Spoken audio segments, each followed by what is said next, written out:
इस वीडियो में हम सैनिक स्कूल एग्ज़ाम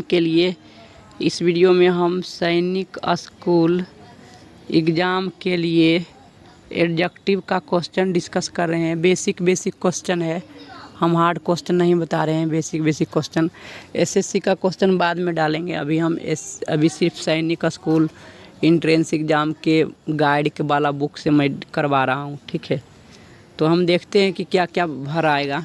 ठीक है, बेसिक क्वेश्चन है। तो क्वेश्चन नंबर 1 क्या कह रहा है कि the girl is looking very beautiful. क्या हो जाएगा? दिखने का प्रॉपर्टी है। तो चालाक कोई थोड़ी दिखेगा, चालाक तो उसके बिहेवियर से पता चलेगा, है ना। और हैंडसम तो लड़का के लिए होता है, सुंदर के अर्थ। कॉस्टली मैंने कीमत होता है, तो कीमत कोई कीमती दिखता है ना, कोई कीमती थोड़ी दिखता है। कोई वस्तु भले दिखेगा, लेकिन गर्ल्स है तो गर्ल्स कीमती थोड़ी दिखेगा। हीरा जब सोना चांदी ये सब भले कीमती दिखेगा, लेकिन ये गर्ल्स है तो कीमती थोड़ी दिखेगा, वो तो सुंदर ही दिखेगा, आकर्षक। तो लड़की के लिए सुंदर का अर्थ ब्यूटीफुल होता है, तो ब्यूटीफुल हो जाएगा। अगर यहाँ पर बॉय रहता तो हैंडसम होता, लेकिन यहाँ पर गर्ल है तो गर्ल के लिए सुंदर का अर्थ तो ब्यूटीफुल ही होता है। तो ऑप्शन नंबर बी हो जाएगा। क्वेश्चन नंबर 2 का देखते हैं। We should help the poor. हमें गरीब का ही मदद करना चाहिए। ठीक है, राजा आदमी को मदद नहीं करना चाहिए।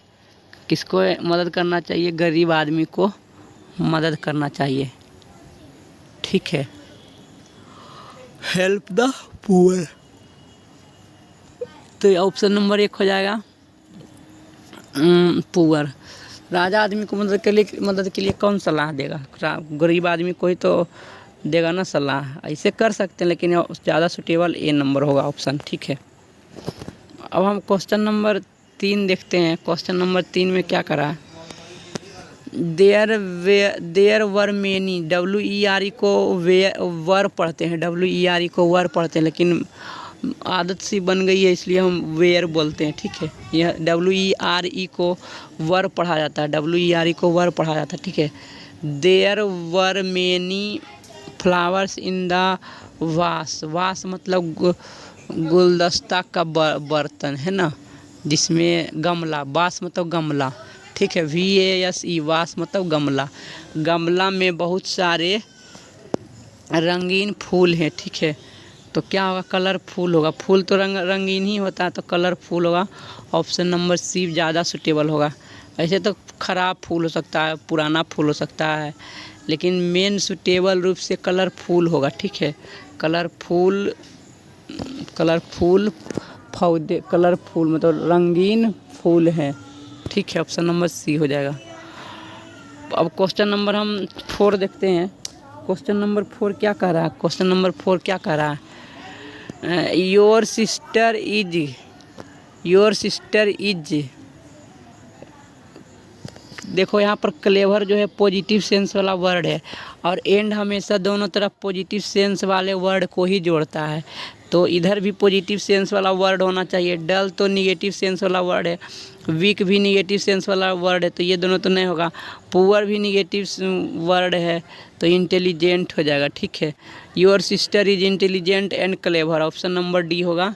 Your sister is intelligent and clever, option number D. अब हम क्वेश्चन नंबर 5 देखते हैं। क्वेश्चन नंबर 5 में क्या कह रहा है? क्वेश्चन नंबर 5 में कह रहा है he does not read.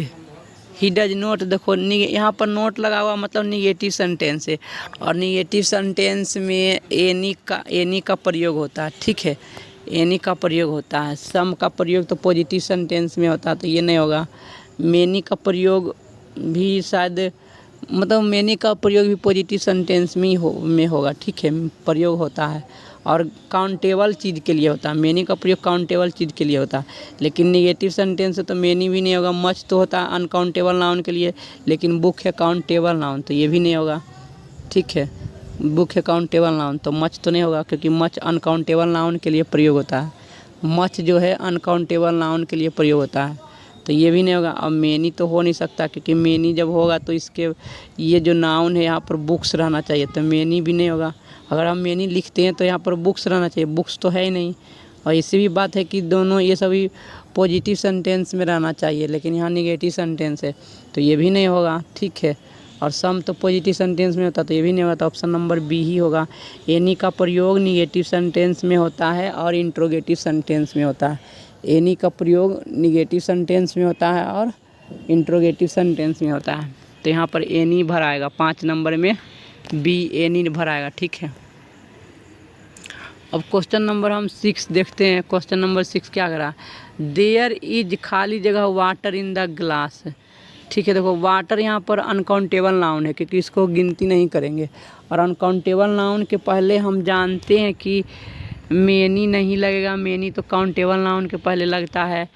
None का तो प्रयोग होगा ही नहीं, ठीक है,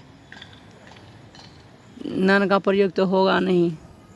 और यहाँ पर ही एनी का प्रयोग तो निगेटिव सेंटेंस में होता, तो ये भी नहीं होगा, ठीक है। नन तो प्रोनाउन है, तो ये तो होगा ही नहीं, क्योंकि नाउन के पहले एडजेक्टिव होता है। नन तो प्रोनाउन है, ये होगा ही नहीं। और यहाँ पर लिटिल हो जाएगा, लिटिल वाटर, न के बराबर पानी है गिलास में, है ना, यही मात्रा का बोध कराता है, तो लिटिल वाटर हो जाएगा बी नंबर ऑप्शन, है ना। अनकाउंटेबल नाउन के पहले लिटिल का ही प्रयोग होगा, यहाँ पर लिटिल भराएगा 6 नंबर में, है ना। अब हम क्वेश्चन नंबर 7 देखते हैं। क्वेश्चन नंबर 7 में क्या करा, आई हैव, मनी जो है अनकाउंटेबल में गिना जाता है, मनी जो है अनकाउंटेबल में गिना जाता है, ठीक है। और अनकाउंटेबल नाउन के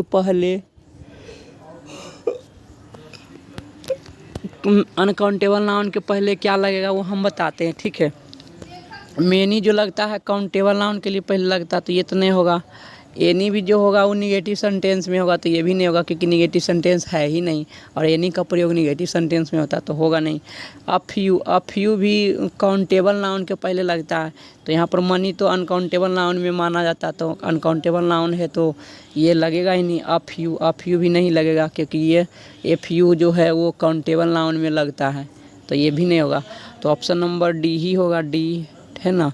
डी जो है दोनों में लगता है, काउंटेबल और अनकाउंटेबल दोनों में लगता है, लेकिन पॉजिटिव सेंटेंस में लगता है, असर्टिव सेंटेंस में लगता है। सम का प्रयोग पॉजिटिव और पॉजिटिव मतलब असर्टिव सेंटेंस या अफर्मेटिव सेंटेंस जो भी कहें उसमें लगता है, ठीक है। तो 7 नंबर के क्या आ जाएगा, सम हो जाएगा। क्या होगा, सम होगा, है ना। इस बात को ध्यान रखो, सम का प्रयोग पॉजिटिव सेंटेंस में दोनों के लिए होता है, काउंटेबल और अनकाउंटेबल दोनों के लिए होता है, ठीक है। और लेकिन एनी का प्रयोग सिर्फ और सिर्फ निगेटिव सेंटेंस और इंट्रोगेटिव सेंटेंस में होता है, यहाँ पर नहीं होगा, तो ऑप्शन नंबर डी ही होगा आंसर। हम क्वेश्चन नंबर 8 देखते हैं। क्वेश्चन नंबर 8 क्या कर रहा है, क्वेश्चन नंबर 8 कर रहा है खाली जगह, the boys were fighting.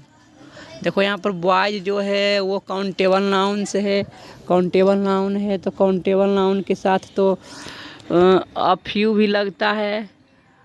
Any तो निगेटिव सेंटेंस में होता है, तो ये तो नहीं होगा, ठीक है। सम तो दोनों के लिए होता है, some the boys were fighting, all the boys were fighting, ठीक है। तो यहाँ पर तीनों ऑप्शन सुटेबल लग रहा है। Some the boys were fighting, a few boys, a few देखो यहाँ पर द लगा हुआ है, और जब भी द लगा रहता है तो उसके पहले ऑल आता है, ठीक है, ऑल आता है। सम के तुरंत बाद आर्टिकल नहीं आ सकता है, अ फ्यू के तुरंत बाद आर्टिकल नहीं आ सकता, अ फ्यू के तुरंत बाद नाउन आता है लेकिन आर्टिकल नहीं आता, लेकिन यहाँ पर द लगा हुआ। सम के भी तुरंत बाद आर्टिकल नहीं आता है, यहाँ द लगा हुआ, तो सम भी नहीं होगा और अ फ्यू भी नहीं होगा।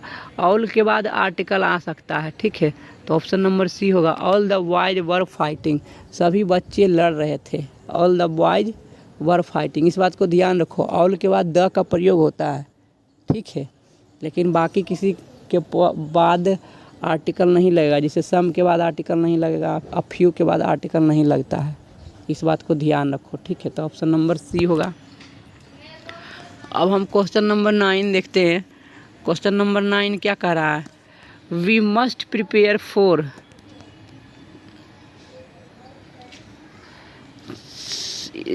ऑल इवेंचुअली, है ना। We must prepare for all eventually, for के बाद ऑल ही आता है, फॉर ऑल होता है, ठीक है। फॉर ऑल एक प्रकार के मान सकते हैं, कह सकते हैं कि फ्रेज है, ठीक है। फॉर ऑल ही होता है, फॉर ऑल या ऑफ ऑल होता है, क्योंकि ईच के बाद ईच तो एक प्रकार के, ईच के तुरंत बाद प्रोनाउन आना चाहिए, तो ईच के बाद तो यहाँ पर प्रोनाउन है ही नहीं, और नाउन आना चाहिए, या तो प्रीपोजिशन आना चाहिए। लेकिन यहाँ पर इवेंचुअली जो है वो एडवर्ब है, तो ईच भी नहीं होगा, एवरी भी नहीं होगा, क्योंकि एवरी के तुरंत बाद नाउन आना चाहिए, जो कि है ही नहीं। और सम के बाद भी नाउन प्रोनाउन आना चाहिए, तो नहीं होगा। तो यहाँ पर ऑल जो है वहाँ ऑब्जेक्ट के रूप में काम कर रहा है, ठीक है, प्रीपोजिशन के ऑब्जेक्ट के रूप में काम कर रहा है, और ये एक प्रकार के एडवर्ब भी कह सकते हैं। तो फोर के बाद ऑल ही होगा, ठीक है। ऑप्शन नंबर बी होगा, उतना दिमाग क्यों लगाते हैं। अब हम क्वेश्चन नंबर 10 नंबर देखते हैं। क्वेश्चन नंबर 10 क्या कर रहा है। आई हैड वर स्पेंट, मेरे पास, आई हैड मैंने मेरे पास था जो कुछ रुपया, है ना। वर स्पेंट, वह खर्च कर दिया गया था। मेरे पास जो कुछ पैसा था उससे क्या कर दिया गया था, खर्च कर दिया गया था, ठीक है। इस बात को ध्यान रखो, 1 रुपया था, 2 रुपया था, जो भी रुपया था खर्च कर दिया गया। तो जो कुछ रुपया का बोध कराने के लिए, यहाँ तो रुपीज जो है, तो यहाँ पर द लगा हुआ, तो रुपीज काउंटेबल नाउन के रूप में काम कर रहा था, तभी तो रुपीज लिखा हुआ है ना, काउंटेबल नाउन। तो यहाँ पर द फ्यू होगा, the few rupees I had were spent, the few, ठीक है। मेनी तो नहीं होगा, सम भी नहीं होगा, है ना। मेरे पास जो कुछ रुपये थे, है ना, मेरे पास जो कुछ रुपये थे वो क्या हो गया है, वो खर्च हो गया था। तो यहाँ पर ए नंबर ऑप्शन होगा, फ्यू होगा, ठीक है। अब हम क्वेश्चन नंबर 11 देखते हैं। क्वेश्चन नंबर 11 में क्या कह रहा है। It was my last day at school, last होगा, ठीक है। It is my last day at school, यह मेरा स्कूल का अंतिमा दिन था। इसके बाद अब हम स्कूल आएंगे ही नहीं, है ना। यह मेरा स्कूल का अंतिमा दिन था। देखो फ्यू का प्रयोग होगा नहीं, क्योंकि फ्यू के तुरंत बाद प्लूरल काउंटेबल नाउन होना चाहिए, लेकिन यहाँ पर सिंगुलर है, तो ये तो होगा नहीं। सम के बाद भी प्लूरल काउंटेबल नाउन होना चाहिए, तो ये भी नहीं होगा, सम भी नहीं होगा। यहाँ पर एनी का प्रयोग तो निगेटिव सेंटेंस में होता है, तो ये भी नहीं होगा, है ना। एनी का प्रयोग निगेटिव सेंटेंस में होता, तो ये भी नहीं होगा। ऑप्शन भी देख लो, तो ऑप्शन नंबर लास्ट ही होगा। और भाव सेंस से पता लगा सकते हैं कि लास्ट ही होना चाहिए, है ना। तो ऑप्शन नंबर सी हो जाएगा। क्वेश्चन नंबर 12 में क्या कर रहा है। खाली जगह shoulders died in the war, positive sentence से सोल्डर्स प्लूरल नाउन है, तो प्लूरल नाउन है तो ईच के बाद तो सिंगुलर नाउन होता है, तो ये तो नहीं होगा। लिटिल के बाद अनकाउंटेबल नाउन होता है, तो ये भी नहीं होगा। बचा नन और मेनी, तो none soldiers died in the war. युद्ध हो रहा है तो ऐसा थोड़ी है कि एक भी सैनिक नहीं मरा होगा। और ऐसे भी ध्यान रखो कि नन जो है प्रोनाउन है, ये एडजेक्टिव नहीं है, और नाउन के पहले एडजेक्टिव का प्रयोग होना चाहिए। नन तो प्रोनाउन है, नन के तुरंत बाद ओ एफ ऑफ आ सकता है ना, ऑफ आ सकता है, लेकिन यहाँ पर नन नहीं होगा। नो वन भले होता है, नन नहीं होता, ठीक है ना। ये प्रोनाउन है, नन प्रोनाउन है, इस बात को ध्यान रखो। तो प्रोनाउन कैसे आ सकता है, नाउन के पहले तो एडजेक्टिव आता है, तो मेनी का प्रयोग होगा, ठीक है। Many soldiers died in the war, बहुत सारे सैनिक युद्ध में मारे गए थे। बी नंबर ऑप्शन होगा, B number, many soldiers died in the war. अब हम क्वेश्चन नंबर 13 देखते हैं। क्वेश्चन नंबर 13 क्या कहता है। क्वेश्चन नंबर 13 क्या कह रहा है। आई हैव खाली जगह मनी टू गिव यू, यहाँ भी मनी जो है वह अनकाउंटेबल नाउन के रूप में काम करता है ना, अनकाउंटेबल नाउन। तो अनकाउंटेबल नाउन के पहले फ्यू तो काउंटेबल नाउन के पहले होता, तो ये नहीं होगा। मेनी भी होता है काउंटेबल नाउन के पहले, तो ये भी नहीं होगा। मच मच का प्रयोग हो सकता है लेकिन यहाँ पर नहीं करेंगे, ठीक है, क्योंकि यहाँ पर देने का बोध करा रहा है, तो हम ये नो लिख देंगे तो अच्छा रहेगा। I have no money to give you, option number D ज़्यादा सूटेबल है। I have no money to give you, मेरे पास आपको देने के लिए कुछ भी पैसे नहीं है, ठीक है, ऑप्शन नंबर डी होगा। अब हम क्वेश्चन नंबर 14 देखते हैं। क्वेश्चन नंबर 14 क्या कह रहा है? You have to read a story. A story singular है तो मेनी का प्रयोग नहीं होगा। मच तो अनकाउंटेबल नाउन के पहले होता है। ऑल के बाद प्लूरल काउंटेबल नाउन होना चाहिए, तो नहीं है तो ये भी नहीं होगा। तो ईच का प्रयोग होगा, क्योंकि ईच के तुरंत बाद सिंगुलर काउंटेबल नाउन का प्रयोग होता है।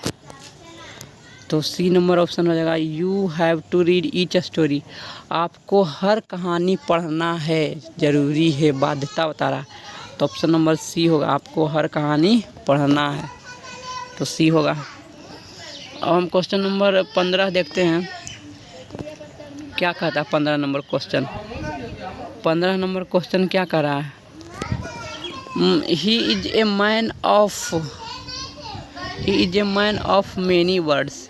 लिटिल तो अनकाउंटेबल नाउन के पहले होता है, तो यहाँ पर तो प्लूरल काउंटेबल नाउन है, तो ये प्लूरल काउंटेबल नाउन है तो लिटिल तो नहीं होगा। Some words, a few words, he is a man of few words, he is a man of some words, ठीक है।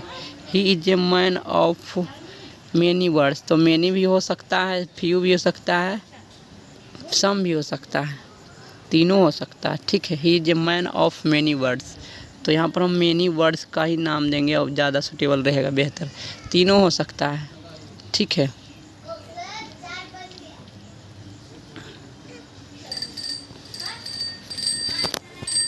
तो ऑप्शन नंबर ए होगा। अब हम क्वेश्चन नंबर 16 देखते हैं। देखो यहाँ पर लिखा हुआ आइज, खाली जगह दिया हुआ है। आइज के बीच में पॉजिटिव डिग्री लगता है, ठीक है, पॉजिटिव डिग्री। टॉलर तो कंपैरेटिव डिग्री है, टॉलेस्ट सुपरलेटिव डिग्री है, और द टॉलेस्ट होता ही नहीं है, ये भी सुपरलेटिव डिग्री है, तो द टॉलेस्ट भी नहीं होगा, तो पॉजिटिव डिग्री टॉल ही तो होगा। Chetan is as tall as his brother, Chetan उतना ही लंबा है जितना कि उसका भाई, तो टॉल होगा। एज के बाद पॉजिटिव डिग्री टॉल होता है, ठीक, टॉल होगा positive degree, option number C. अब हम क्वेश्चन नंबर 17 देखते हैं। क्वेश्चन नंबर 17 क्या कर रहा है? सी इज ब्यूटीफुल देन रीता, यहाँ पर कंपैरेटिव डिग्री लगा हुआ, तभी तो देन लगा, THAN देन, और देन कंपैरेटिव डिग्री में मोर होता है, या मोआरी मोर होता है, ऑप्शन नंबर 1 होगा, मोर होता है, ठीक है। कंपैरेटिव डिग्री में मोर होता है और देन का प्रयोग होता है, तो देन दिया हुआ THAN देन, तो मोर ही होगा यहाँ पर, ऑप्शन नंबर 1 होगा मोर। अब हम क्वेश्चन नंबर 18 देखते हैं। क्वेश्चन नंबर 18 क्या करा? My mother was very weak होगा, वेरी वीक होगा, ऑप्शन नंबर डी है ना, ऑप्शन नंबर डी होगा। My mother was very weak. Weekend तो वर्ब है, वर्ब तो होगा नहीं, एडवर्ब के पहले एडजेक्टिव होता है, तो यहाँ पर ये तो होगा नहीं। वीकेस्ट तो नहीं होगा, सुपरलेटिव डिग्री का बोध करा रहा, और वीकर भी नहीं होगा क्योंकि ये कंपैरेटिव डिग्री का बोध करा रहा, और यहाँ एक ही व्यक्ति है मदर, माई मदर, सिर्फ एक व्यक्ति का बोध हो रहा है, एक ही व्यक्ति के गुण का बता रहा है, तो वीक होगा कि बहुत कमज़ोर थी, ऑप्शन नंबर डी होगा। क्वेश्चन नंबर 19 क्या कहता है? Question number 19, it was biggest superlative degree है, और सुपरलेटिव डिग्री के पहले द का प्रयोग होता है, सुपरलेटिव डिग्री के पहले द का प्रयोग होता है, तो बिगेस्ट के पहले द का प्रयोग होगा, डी नंबर ऑप्शन होगा, है ना। सुपरलेटिव डिग्री के पहले द का प्रयोग होता है। It was the biggest ground, it was the biggest ground, D number हो जाएगा, ठीक है। अब क्वेश्चन नंबर हम 20 देखते हैं। क्वेश्चन नंबर 20 क्या कह रहा है? This chapter is as easy, as के बाद पॉजिटिव डिग्री का एडजेक्टिव है, और पॉजिटिव डिग्री के एडजेक्टिव के बाद भी एज ही आता है। This chapter is as easy, as होगा, यहाँ पर एज भराएगा, ठीक है, ऑप्शन नंबर बी होगा as. This chapter is as easy as that, option number B हो जाएगा। क्वेश्चन नंबर 21 क्या कह रहा? It is one of our, our के बाद प्लूरल काउंटेबल नाउन होना चाहिए, तो है ये है। लेकिन एडजेक्टिव के बाद बोला यहाँ पे देखो जितने भी हमारे घर हैं 3 4 5 6 7 3 से ज़्यादा ही घर होंगे, जितने भी घर हैं उसमें से सबसे पुराना यही घर है ना। तो सुपरलेटिव डिग्री का बोध हो रहा है, सुपरलेटिव डिग्री का बोध हो रहा है तो ओल्डर तो कंपैरेटिव डिग्री है, और एल्डर तो रिश्ता में बताने में लगता है, भाई बहन बड़ा छोटा ये सब रिश्ता में बताने में, तो ये दोनों भी नहीं होगा। ओल्ड तो पॉजिटिव डिग्री है तो नहीं होगा। तो सुपरलेटिव डिग्री क्या है, ओल्डेस्ट है तो ओल्डेस्ट ही होगा। ठीक है, it is one of our oldest houses, मेरे जितने भी पुराने घर हैं उनमें से ये सबसे पुराना घर है ना। मेरे पास जितने भी घर हैं उनमें से सबसे पुराने घर में से ये सबसे ज़्यादा पुराना है, ओल्डेस्ट हो जाएगा 1 नंबर ऑप्शन। अब क्वेश्चन नंबर 22 देखते हैं। क्वेश्चन नंबर 22 क्या कह रहा है, the school is bigger, bigger comparative degree है और कंपैरेटिव डिग्री के बाद दैन का प्रयोग होता है ना। The school is bigger than the house, bigger than the house. ठीक है, ऑप्शन नंबर बी होगा than, the school is bigger than the house. ठीक है, ये होगा बी नंबर। अब हम क्वेश्चन नंबर 23 देखते हैं। क्वेश्चन नंबर 23 क्या कर रहा है कि आई एम खाली जगह दैन यू, यहाँ पर THAN दैन लगा हुआ है तो दैन के पहले कंपैरेटिव डिग्री होता है, रिचेस्ट तो सुपरलेटिव डिग्री है, मोर रिच तो हो नहीं सकता है ना, क्योंकि एक्स लेवल वाला है रिच, रिच एक्स लेवल में बोल देते हैं, तो रिच भी तो पॉजिटिव डिग्री है तो नहीं होगा। तो सी नंबर होगा रिचर। क्या होगा richer, I am richer than you, C number, I am richer than you हो जाएगा, I am richer than you, option number C हो जाएगा। ठीक है, अब हम क्वेश्चन नंबर 24 देखते हैं। क्वेश्चन नंबर 24 में क्या कह रहा है, दे आर TO2 खाली जगह टू अंडरस्टैंड इट, तो TOO2 और TO2 के बीच में पॉजिटिव डिग्री लगता है, तो देखते हैं 4 ऑप्शन में कौन सा पॉजिटिव डिग्री है वही यहाँ पर भराएगा। ठीक है, there are 2 positive degree, wiser तो कंपैरेटिव डिग्री नहीं होगा, वेरी वाइज भी नहीं होगा, वाइजेस्ट भी नहीं होगा, तो क्या होगा wise. They are 2 wise to understand it, है ना, हद से ज़्यादा बुद्धिमान है, तो ऑप्शन नंबर 1 होगा wise, WISE wise, option number 1 हो जाएगा। अब क्वेश्चन नंबर हम 25 देखते हैं। क्वेश्चन नंबर 25 में क्या कह रहा है, he was the bravest of all Kings, of के बाद ऑल लगता है। ठीक है, तो ऑप्शन नंबर बी हो जाएगा of, he was the bravest of all kings, वह जो है सभी राजाओं में सबसे बहादुर है, he was the bravest of all kings, option number B हो जाएगा। ठीक है, तो 25 क्वेश्चन हम डिस्कस कर चुके हैं, अब क्वेश्चन भी नहीं है, तो हम इस वीडियो को यहीं पर समाप्त करते हैं। थैंक यू दोस्तों, वीडियो को देखने के लिए धन्यवाद।